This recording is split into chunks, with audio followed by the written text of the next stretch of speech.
టీడీపీలో మరోసారి విభేదాలు భగ్గుమన్నాయి. విజయ్ కుమార్ కు అసెంబ్లీ టికెట్ కేటాయిస్తున్నారన్న సమాచారంతో తెలుగు తమ్ముళ్లు భగ్గుమన్నారు.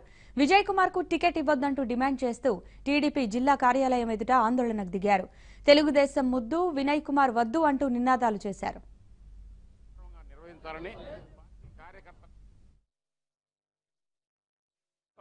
నియోజకవర్గంలో రాబోయే ఎన్నికల్లో పార్టీని రక్షించుకొని పార్టీని 15 సంవత్సరాల తర్వాత మరలా గెలిపించి తెలుగుదేశం పార్టీ మళ్ళా రాష్ట్ర అధికారంలోకి రావడంలో ముఖ్యమంత్రిగా చంద్రబాబు నాయుడు గారు ప్రమాణ స్వీకారం చేయడంలో మా వంతు పాత్ర సక్రమంగా నిర్వహించాలని పార్టీ కార్యకర్తలుగా పార్టీని రక్షించుకోవడం కోసం మేము ఈ సమావేశం పెట్టుకోవడం జరిగింది. ఎవరైతే గత 5 సంవత్సరాల నుంచి ఇన్ఛార్జిగా ఉన్నారో శ్రీ విజయ్ కుమార్ గారు వారు తెలుగుదేశం పార్టీ కార్యకర్తల్ని తెలుగుదేశం పార్టీ నాయకుల్ని కూడా నిర్వీర్యం చేస్తూ గత 4 సంవత్సరాల నుంచి పెట్టుకోవడం జరిగింది.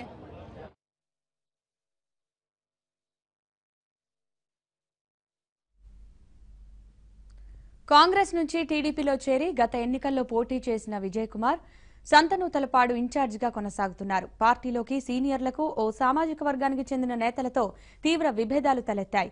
దీంతో విజయ్ కుమార్ ను తొలగించాలంటూ 2 ఏళ్లుగా పార్టీ కార్యకర్తలు ఆందోళనలు చేస్తున్నారు. ఇలాంటి పరిస్థితుల్లో వచ్చే ఎన్నికల్లోనూ విజయ్ కుమార్ కు టికెట్ ఇస్తున్నారన్న ప్రచారం జరుగుతుండటంతో కార్యకర్తలు, స్థానిక నేతలు ఆందోళనకు దిగారు.